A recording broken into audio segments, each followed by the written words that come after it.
வணக்கம். ஒரு கம்பெனி அவங்களோட ப்ராஃபிட்ட உங்ககிட்டயும் ஷேர் பண்ணிக்குவாங்க. அது எப்போ, எப்படின்னு தெரிஞ்சுக்கணுமா? வாங்க இந்த வீடியோக்குள்ள போலாம். கம்பெனியுடைய ப்ராஃபிட்ட அவங்க அவங்களோட ஷேர் ஹோல்டர்ஸ்க்கு பெர் ஷேர் பேசிஸ்ல டிவைட் பண்ணி கொடுப்பாங்க. தட் இஸ் பிரிச்சு கொடுப்பாங்க. அதுக்கு பேர் தான் டிவிடெண்ட். உதாரணத்துக்கு TCS ஓட ஷேர் எடுத்துப்போம். அவங்க எவ்ரி குவார்ட்டர் டிவிடெண்ட் அனௌன்ஸ் பண்ணுவாங்க.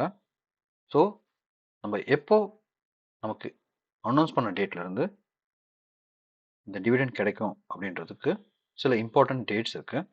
அந்த டேட்ஸ் என்னன்றதை பார்க்கலாம். அதுக்கு முன்னாடி ஏன் இந்த கம்பெனிஸ்லாம் ஷேர்ஸ் டிவிடெண்டாக கொடுக்குறாங்க ஷேர் ஹோல்டர்ஸ்க்கு அப்படின்னு பார்த்தீங்கன்னா, ஃபர்ஸ்ட் அப்படி கொடுக்கும்போது இன்வெஸ்டர்ஸை நிறைய அட்ராக்ட் பண்ணலாம். ரெண்டாவது, ஷேர் ஹோல்டர்ஸ் அவங்களுடைய ட்ரஸ்ட்வர்த்தியை பில்டப் பண்ணலாம். அதனால கம்பெனியுடைய குட்வில் நல்லா இருக்கும். ஸோ இதுக்காக தான் இந்த கம்பெனிஸ் வந்து டிவிடெண்ட்ஸை அனௌன்ஸ் பண்ணுறாங்க, கொடுக்குறாங்க. இது எல்லா கம்பெனியும் கொடுக்கணுமா அப்படின்னு கேட்டிங்கன்னா கட்டாயம் கிடையாது. அதனால் சில கம்பெனிஸ் ரெகுலராக கொடுக்குற கம்பெனிஸில் நம்ம இன்வெஸ்ட் பண்ணோம்னா கண்டிப்பாக நமக்கு வந்து டிவிடெண்ட் கிடைக்கும். ஸோ டிவிடெண்ட் கொடுக்குற கம்பெனியாக பார்த்து நம்ம கொடுத்தோம்னா இன்வெஸ்ட் பண்ணோம்னா நமக்கு பெனிஃபிட். சரி, இது எப்படி கொடுக்குறாங்க அப்படின்னு கேட்டிங்கன்னா, இதில் சில டேட்ஸ் இருக்குது. அந்த டேட்ஸில் அந்த கம்பெனியுடைய ஷேர்ஸ் வச்சுருந்தோம் அப்படின்னா அப்போ நமக்கு டிவிடெண்ட் கொடுப்பாங்க. அப்போ எவ்வளோ ஷேர்ஸ் வச்சுருக்கணும் அப்படின்னு கேட்டிங்கன்னா, ஈவன் ஒரு சிங்கிள் ஷேர், ஒரே ஒரு ஷேர் அந்த கம்பெனியுடைய ஷேர் வச்சுருந்தாலும் அவங்க டிவிடெண்ட் வாங்குறதுக்கு எலிஜிபிலிட்டி. சரி, அது என்னென்ன டேட்ஸ் அப்படின்றத டீட்டெயிலாக பார்க்கலாம். மொத்தம் ஒரு 4 டேட் இருக்கு. அதில் அனௌன்ஸ்மெண்ட் டேட் அப்படின்னு சொல்லுவாங்க, X-dividend date, record date and pay date. இந்த அனௌன்ஸ்மெண்ட் டேட்ன்றது கம்பெனிஸ் அவங்க போர்ட் டைரக்டர்ஸ்லாம் கூப்பிட்டு இந்த மாரி ப்ராஃபிட்டை நம்ம ஷேர் பண்ண போகிறோம், எவ்வளோ பர்சன்டேஜ் ஷேர் பண்ணலாம் அப்படின்றத அக்செப்ட் பண்ணி போர்ட் மீட்டிங்கில் அவங்க அக்ரி பண்ணக்கப்புறம் அதை அனௌன்ஸ் பண்ணுவாங்க. அந்த அனௌன்ஸ்மெண்ட் டேட் பேர் தான் அனௌன்ஸ்மெண்ட் டே. ஸோ அதிலிருந்து இதை என்எஸ்சிக்கு இன்ஃபார்ம் பண்ணுவாங்க. என்எஸ்சியோ இல்லை பிஎஸ்ஓ எந்த எக்ஸ்சேஞ்சோ அந்த எக்ஸ்சேஞ்சுக்கு இன்ஃபார்ம் பண்ணுவாங்க. இந்த மாதிரி நாங்கள் வந்து எங்களுடைய ஷேர் ஹோல்டர்ஸ்க்கு நாங்கள் இவ்வளோ பர்சன்டேஜ் ஆஃப் டிவிடெண்ட்டை கொடுக்க போகிறோம் அப்படின்னு அனௌன்ஸ் பண்ணுவாங்க. அப்போது என்எஸ்சியோ பிஎஸ்சியோ எக்ஸ்சேஞ்ச் என்ன பண்ணும் அப்படின்னா ஒரு எக்ஸ் டிவிடெண்ட் டேட்டை கொடுக்கும். இந்த டேட்டில் யார் யாரெல்லாம் உங்கள் ஷேர் ஹோல்டர்ஸ் வந்து ஷேர்ஸ் வச்சுருக்காங்களோ அவங்களுக்கு இந்த டேட்லேருந்து முன்னாடி இருக்கவங்களுக்கு இந்த டிவிடெண்ட்டை கொடுக்கலாம் அப்படின்ட்டு ஒரு டேட் அனௌன்ஸ் பண்ணும். அடுத்தது இந்த ரெக்கார்ட் டேட். இந்த ரெக்கார்ட் டேட்டுன்றது என்எஸ்சி என்ன பண்ணுன்னா யார் யாரெல்லாம் எந்தெந்த ஷேர் ஹோல்டர்ஸோடைய நேம்ஸ் அண்ட் டீட்டெயில்ஸை கம்பெனிஸுக்கு கொடுக்கும். கொடுத்தாங்கன்னா அவங்க இந்த ரெக்கார்ட் டேட்டில் இருக்கிற டீட்டெயில்ஸை வச்சு அந்த ஷேர் ஹோல்டர்ஸ்க்கு பேமெண்ட்டை பண்ணுவாங்க. ஸோ இந்தந்த டேட்ஸ் தான் வந்து ரொம்ப இம்பார்ட்டன்ட் டேட்ஸ். நம்ம இது டீட்டெயில்டாக நம்ம எப்போ வந்து ஷேர் நம்ம ஹோல்ட் பண்ணணும், இதனால் ஷேர் டிவிடெண்ட் கொடுத்தக்கப்புறம் ஷேர் என்ன மாதிரியான ரியாக்ட் பண்ணணும் அப்படின்றத டீட்டெயிலாக பார்க்கலாம். அப்புறம் இந்த ஷேரை வந்து 2 விதமாக பிரிக்கலாம், 2 டைப். ஒன்று வந்து ஃபைனல் டிவிடெண்ட், இன்னொன்று வந்து இன்ட்ரம் டிவிடெண்ட் அப்படின்வாங்க. அது இல்லாமல் ஸ்பெஷல் டிவிடெண்ட்டும் கொடுப்பாங்க சில நேரத்தில். இந்த டிவிடெண்ட்ஸ் எதுவுமே வந்து கம்பல்சரி கிடையாது. ஸோ இது கம்பெனியாக பார்த்து அவங்களுடைய ப்ராஃபிட்டை ஷேர் பண்ணுறது. ஃபைனல் டிவிடெண்ட்ன்றது யூஸ்வலாக எவ்ரி இயர் எண்டில் மார்ச் மந்த் கொடுப்பாங்க ஃபினான்ஷியல் இயரில். இன்ட்ரிம் டிவிடெண்ட்ன்றது வித்தின் ஃபினான்ஷியல் இயருக்கு முன்னாடியே, இந்த எண்ட் ஆஃப் த இயர்லேயே. ஃபார் எக்ஸாம்பிள் நீங்கள் வந்து எவ்ரி குவார்ட்டரில் கொடுக்கலாம், இல்லை 2 குவார்ட்டருக்கு ஒரு தடவை கொடுக்கலாம். அது அவங்களுடைய ப்ராஃபிட்டை பொறுத்து இந்த இன்ட்ரிம் டிவிடெண்ட் கொடுப்பாங்க. அதே மாதிரி இந்த டிவிடெண்ட் வந்து எவ்வளோ கொடுக்கணுன்றதும் இந்த போர்ட் மீட்டிங்கில் அவங்க அக்ரி பண்ணுறதை பொறுத்து தான் கொடுப்பாங்க. ப்ராஃபிட்டை மொத்தத்தையும் கொடுக்கணும்னு அவசியம் கிடையாது. இந்த போர்ட் மெம்பர்ஸ் வந்து எவ்வளோ அக்ரி பண்ணுறாங்க, அதில் என்ன டிசிஷன் எடுக்கிறாங்களோ அதுதான் நமக்கு வந்து டிவிடெண்டாக பர்சன்டேஜ் வைஸ் வரும். சரி, இந்த டிவிடெண்ட் வந்து பர்சன்டேஜாக இருக்கும்போது பர் ஷேர் பேசிஸில் எப்படி வந்து அது கேல்குலேட் பண்ணுறாங்க அப்படின்றது தெரிஞ்சுக்கிட்டோம்னா அப்போ ஒரு ஷேருக்கு எவ்வளோ நமக்கு டிவிடெண்ட் ப்ரைஸாக வருது அப்படின்றத தெரிஞ்சுக்கலாம். ஓகே, இந்த இம்பார்ட்டன்ட் டேட்ஸ் அப்படின்னு பார்த்தீங்கன்னா announcement date, ex dividend rate, record date, payout rate அப்படின்னு சொல்லியிருந்தோம். இந்த அனௌன்ஸ்மெண்ட் டேட் நம்ம முன்னாடி சொன்ன மாதிரி போர்ட் ஆஃப் மெம்பர்ஸ் வந்து போர்ட் மீட்டிங்கில் நம்ம டிவிடெண்ட் கொடுக்கலான்னு அக்ரி பண்ணி அதை அனௌன்ஸ் பண்ணுறதுக்கு டேட் பேர் தான் அனௌன்ஸ்மெண்ட் டேட். அந்த டேட் வந்து ஃபார் எக்ஸாம்பிள் இப்போ April 13ன்னு வச்சுப்போம். இதை வந்து என்எஸ்சியில் அவங்க அனௌன்ஸ் பண்ணுவாங்க. என்எஸ்சி வந்து ஒரு டேட் கொடுக்கும். அந்த டேட் வந்து எக்ஸ் டிவிடெண்ட் டேட்.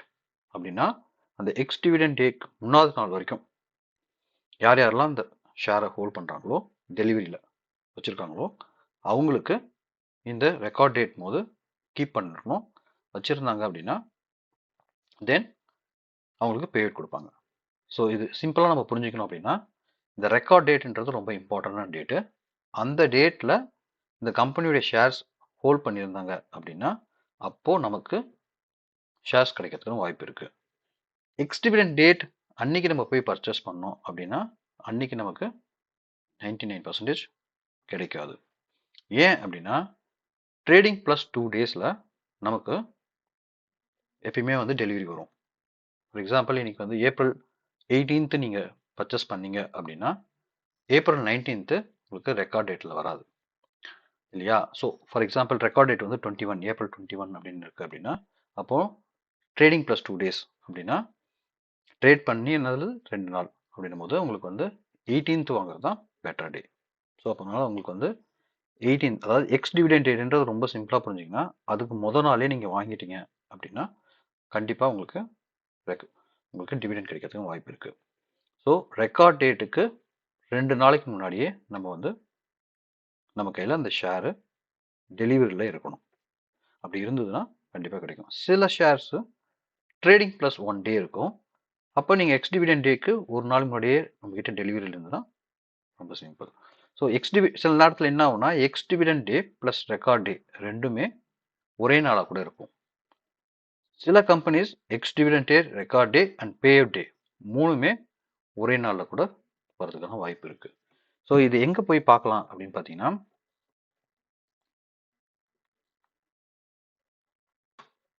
மணி கண்ட்ரோலில்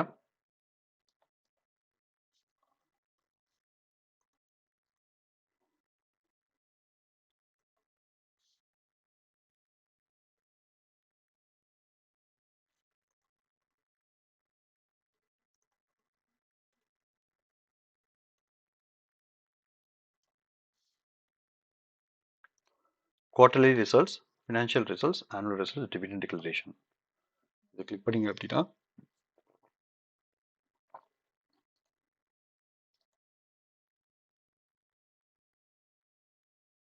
உங்களுக்கு டிவிடெண்ட் என்னென்ன டிவிடெண்ட் வந்து டிக்ளேர் பண்ணியிருக்கு அப்படின்றத உங்களுக்கு காமிப்பாங்க. For example Infosys share final dividend கொடுத்துருக்காங்க 13/4/2023 அனௌன்ஸ் பண்ணியிருக்காங்க. அவங்களுடைய ரெக்கார்ட் டேட் வந்து 2ஆம் தேதி. நம்ம முன்னாடி சொன்ன மாதிரி எக்ஸ் டிவிடெண்ட் டேட்டும் ரெக்கார்ட் டேட்டும் ஒரே நாள் இருக்கிறதுனால அப்போது 2ஆம் தேதிக்கு முன்னாடி அதாவது 2nd ஜூன் இது 2nd ஜூனுக்கு முன்னாடி நாள் நம்ம வந்து நம்மக்கிட்ட டெலிவரியில் இருக்கணும். அப்படின்னா 2nd ஜூன் வந்து ஃப்ரைடே வருது. 2nd ஜூன் ஃப்ரைடே அப்படின்னா நம்ம தேர்ஸ்டே 1ஆம் தேதியே நம்மக்கிட்ட டெலிவரியில் இருக்கணும். அப்படின்னா பெஸ்ட் ஆப்ஷன் நம்ம வந்து 30ஆம் தேதி டு 1ஆம் தேதிக்குள்ளே நம்ம வந்து டெலிவரி கையில் இருக்கிற மாதிரி இருந்தது அப்படின்னா ஸோ 30ஆம் தேதிக்கே நம்ம வந்து ட்ரேடிங் ப்ளஸ் 2 டேஸ் அப்படின்னும் போது 30ஆம் தேதி நம்ம கையில் இருந்தது அப்படின்னா நம்ம ஈஸியாக 1ஆம் தேதி நமக்கு வந்து கண்டிப்பாக இருக்கும் நம்ம கையில். இந்த ரெக்கார்ட் டேட் அன்னைக்கு நம்ம 2ஆம் தேதின்றது ரெக்கார்ட் டேட்டு. ஸோ அன்றைக்கி கண்டிப்பாக வந்து டெலிவரி அவங்களுடைய நேம்ஸ் இருக்கும், டிவிடெண்ட்டும் கொடுக்கும். சரி, இதில் 350% அப்படின்னு போட்டிருக்கனால அப்போ பெர் ஷேர் எவ்வளோ நம்ம கிடைக்கும் அப்படின்னு பார்த்தீங்கன்னா அதுக்கு சின்ன கால்குலேஷன் ஒன்று இருக்குது. அந்த கால்குலேஷன் எப்படி இருக்குன்றத நம்ம பார்க்கலாம். டிவிடெண்ட்டை எப்படி கால்குலேட் பண்ணுவாங்க அப்படின்னு பார்த்தீங்கன்னா dividend per share equal to dividend percentage into face value. நம்ம முன்னாடி மணி கண்ட்ரோலில் இன்ஃபோசிஸ் ஷேர் வந்து அனௌன்ஸ்மெண்ட் டேட் 13th பார்த்தோம், எக்ஸ் டிவிடெண்ட்டும் ரெக்கார்ட் டேட்டும் 2nd பார்த்தோம். ஸோ அப்படி இருக்கிற பட்சத்தில் அதே சமயத்தில் அவங்களோட டிவிடெண்ட் பர்சன்டேஜ் வந்து 350% சொல்லியிருந்தாங்க. அப்படின்னா பெர் ஷேர் எவ்வளோ கிடைக்கும் அப்படின்னு பார்த்தீங்கன்னா, ஃபேஸ் வேல்யூ இன்ஃபோசிஸ் உடைய ஃபேஸ் வேல்யூ 5 rupees. அப்போ 350% into 5 rupees அப்படின்னு போட்டோம்னா 3.5 into 5 17.5 rupees. அப்போ ஒரு ஷேருக்கு 17 ரூபா 50 பைசா அவங்க கொடுப்பாங்க. இப்படி தான் வந்து இந்த டிவிடெண்டை கேல்குலேட் பண்ணுவாங்க.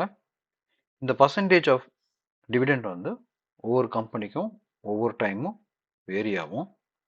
இவங்க ப்ராஃபிட்டை பொறுத்து போர்ட் ஆஃப் மெம்பர்ஸ் வந்து அக்செப்ட் பண்ணுறதை பொறுத்து இந்த டிவிடெண்ட் வந்து மாறும்.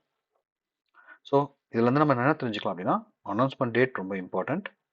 எக்ஸ்-டிவிடெண்ட் டேட் வந்து அதுக்கு முன்னாடியே நம்மக்கிட்ட இந்த ஷேர்ஸோடைய டெலிவரியில் இருக்கணும். ரெக்கார்ட் டேட் அந்த டேட்டில் கண்டிப்பாக நம்மக்கிட்ட ஷேர் இருக்கணும். பே அவுட் டேட்ன்றது நமக்கு டிவிடெண்ட்டு நம்மளுடைய பேங்க் அக்கௌண்ட்டுக்கு வரக்கூடிய நாள்.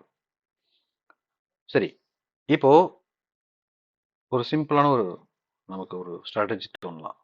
அப்போ இந்த 17 ரூபா 50 பைசா வாங்குறதுக்கு முன்னாடி நம்ம டிவிடெண்ட்டை இந்த டிவிடெண்டான ஷேர்ஸை வாங்கி வச்சுட்டு வந்ததுக்கப்புறம் வித்துடலாமே அப்படின்னு பார்த்தீங்கன்னா, அந்த டைமில் எக்ஸ் டிவிடெண்ட் டேட் இருக்கு இல்லையா, அந்த டைமில் எவ்வளோ இவங்க டிவிடெண்ட் அனௌன்ஸ் பண்ணாங்களோ அவ்வளோ ரூபாய் அந்த டேட்டில் கம்மியாயிடும். ஒரு ஸ்லைட் சேஞ்சஸ் இருக்கும். பட் கண்டிப்பாக வந்து 17 ரூபா 50 பைசா அப்படின்னா கண்டிப்பாக ஒரு 16 ரூபா டு 18 ரூபா அப்படி வந்து கண்டிப்பாக கம்மியாக தான் இருக்கும். அதாவது எக்ஸ் டிவிடெண்ட் டே அன்னைக்கு மார்க்கெட் ஓப்பன் ஆகும்போது ரொம்ப கம்மியாக தான் இருக்கும். அதையும் நம்ம சார்ட்டில் பார்க்கலாம். இப்போது இன்ஃபோஸ் ஷேரை வந்து சார்ட்டில் பார்க்கலாம். இது டே சார்ட்டு. இதில் பார்த்தீங்க அப்படின்னா கீழே ஏர்னிங்ஸ் அப்படின்னு இருக்கும். அதை கிளிக் பண்ணோம் அப்படின்னா இது எப்போ வந்து அவங்க அனௌன்ஸ் பண்ணாங்க அப்படின்றது இருக்கும். அதே சமயத்தில் எப்போ டிவிடெண்ட் கொடுக்க போகிறாங்கன்றதும் டீட்டெயில் நம்ம போய் பார்க்கலாம். இது இந்த மாதிரி இருந்ததுன்னா ஆஃப்டர் மார்க்கெட் க்ளோஸ் பண்ணக்கப்புறம் இந்த அனௌன்ஸ்மெண்ட் வந்திருக்குன்னு அர்த்தம். அன்னைக்கு, அதாவது ஏப்ரல் 13ஆம் தேதி மார்க்கெட் க்ளோஸ் ஆனதுக்கப்புறம் அவங்க இந்த அனௌன்ஸ்மெண்ட் பண்ணியிருக்காங்க. இந்த மோர் அப்படின்றத கிளிக் பண்ணோம் அப்படின்னா உங்களுக்கு டீட்டெயில்டு இன்ஃபர்மேஷன்ஸ் இருக்கும். டிவிடெண்ட் எப்போ இதுக்கு முன்னாடி கொடுத்துருக்காங்க, என்ன ரெக்கார்ட் டேட், என்ன பே டேட்டு அப்படின்ற டீட்டெயில்டாக உங்களுக்கு வந்து இதுக்கு முன்னாடி எப்போல்லாம் கொடுத்துருக்காங்க, எவ்வளோ கொடுத்துருக்காங்கன்றது வரும். நம்ம போன எக்ஸாம்ஸில் வந்து எக்ஸ் டிவிடெண்ட் டேட்டும் ரெக்கார்ட் டேட்டும் 2 ஜூனில் கொடுக்க போகிறான்னு சொல்லியிருந்தேன். பே டேட்டும் 2ஆம் தேதி சொல்லியிருந்தேன். பட் ஆக்சுவலாக அது 3ஆம் தேதி. முன்னாடி நம்ம கால்குலேட் பண்ணபடி பார்த்தீங்கன்னா 350% போது 17 ரூபா 50 பைசா வந்து இவங்க டிவிடெண்டாக என்னைக்கு கொடுக்க போகிறாங்க, ஜூன் 2ஆம் தேதி கொடுக்க போகிறாங்க. இன்னும் இது கொடுக்கல, நீ கொடுக்க போகிறாங்க. ஸோ அப்போ நம்ம 2ஆம் தேதிக்கு முன்னாடி 1ஆம் தேதியே நம்ம கையில் வந்து டெலிவரியில் இருந்தது அப்படின்னா அப்போ நம்ம கண்டிப்பாக 17 ரூபா 50 பைசா பர் ஷேருக்கு கிடைக்கும். இதுக்கு முன்னாடி டிவிடெண்ட் வந்து பார்த்தீங்கன்னா 27 அக்டோபரில் எக்ஸ் டேட்டாக இருந்திருக்கு, 28 ரெக்கார்ட் டேட்டாக இருந்திருக்கு, நவம்பர் மாதம் 10ஆம் தேதி தான் அவங்க பே பண்ணியிருக்காங்க. 16 ரூபா 50 பைசா பே பண்ணியிருக்காங்க பர் ஷேருக்கு. அதை இன்ட்ரீம் டிவிடெண்டாக கொடுத்துருக்காங்க. ஸோ இப்போ இந்த சார்ட்டில் நம்ம போய் பார்க்கணும் அப்படின்னா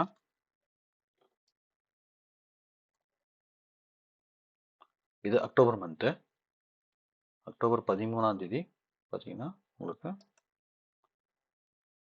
இதுவும் ஆஃப்டர் மார்க்கெட் க்ளோஸ்க்கு அப்புறம் தான் இவங்க அனௌன்ஸ் பண்ணியிருக்காங்க.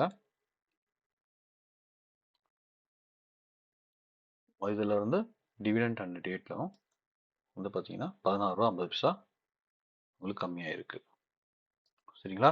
ஸோ இப்போ நீங்கள் இதில் பெஸ்ட் எக்ஸாம்பிள் அனௌன்ஸ் பண்ணதுலேருந்து மார்க்கெட் எப்படி வைப்ரண்ட்டாக வந்து நெகட்டிவில் போச்சு. ஏன்னா அனௌன்ஸ் பண்ணது வந்து அவங்களுக்கு வந்து ஷேர் ஹோல்டர்ஸ் வந்தோ இல்லை ஷேர் புரோக்கர்ஸ் என்ன பண்ணுறாங்கன்னா இவங்க கொடுத்த டிவிடெண்டோ இவங்க கொடுத்த ப்ராஃபிட்டோ அவங்களுக்கு சாட்டிஸ்ஃபைங்காக இல்லை, எக்ஸ்பெக்டட் க்ரோத் அவங்கக்கிட்ட இல்லைன்னு நினச்சி இன்றைக்கி மார்க்கெட்டை வைப்ரண்ட்டாக என்ன பண்ணியிருக்காங்கன்னா நெகட்டிவில் க்ளோஸ் பண்ணியிருக்காங்க.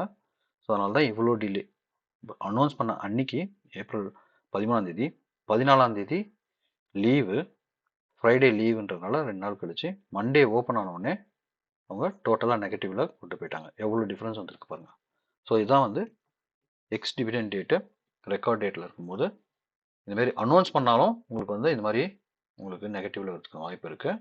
அதே மாதிரி பே அவுட் பண்ணக்கப்புறமும் உங்களுக்கு அதே அளவுக்கு உங்களுக்கு வந்து கண்டிப்பாக வந்து மார்க்கெட் வந்து கரெக்டாக வரதுக்கான வாய்ப்பு இருக்கு.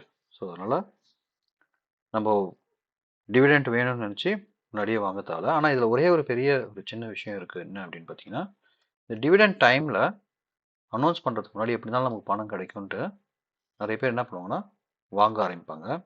ஸோ அப்போ ஸ்லைட்டாக வந்து எல்லா டைமும் கிடையாது, ஒரு குறிப்பிட்ட டைமில் நீங்கள் வந்து பார்த்தீங்கன்னா மார்க்கெட் வந்து டவுன் ட்ரெண்டில் இல்லாமல் இருந்தது, ஓரளவுக்கு பாசிட்டிவ் நோட்டில் இருந்தது, மார்க்கெட் வந்து ரிசல்ட்ஸ் வந்து எக்ஸ்பெக்டட் ரிசல்ட்ஸ் வந்து பார்த்தீங்கன்னா ஹையாக இருக்கும் அப்படின்னு நினச்சாங்கன்னா இப்போ கண்டிப்பாக மார்க்கெட் அப் ட்ரெண்டில் இருக்கிறதுக்கான வாய்ப்பு இருக்குது. அதுக்கு முன்னாடி ஒரு 7 செஷன்ஸ் முன்னாடி பார்த்தீங்கன்னா ஓரளவுக்கு லோ இருக்கும், அதில் வந்து நீங்கள் ஸ்லோவாக அக்குமுலேட் பண்ணிங்க, ஏர்னிங் டைம்ஸில் வரும். பட் அது என்ன வேணால் நடக்கலாம். லாங் டேர்மில் இது ஓகே, பட் ஷார்ட் டேர்மில் இது நமக்கு கண்டிப்பாக வந்து ஒரு நெகட்டிவ் இம்பேக்டை தான் கொடுக்கும். இந்த வீடியோ உங்களுக்கு பயனுள்ளதாக இருக்கும்னு நம்புகிறேன். இந்த வீடியோ பிடிச்சிருந்தால் லைக் பண்ணுங்கள், ஷேர் பண்ணுங்கள், உங்கள் ஃப்ரெண்ட்ஸுக்கும் ஷேர் பண்ணுங்கள், சப்ஸ்கிரைப் பண்ணாலும் சப்ஸ்கிரைப் பண்ணிக்கோங்க. நன்றி, வணக்கம்.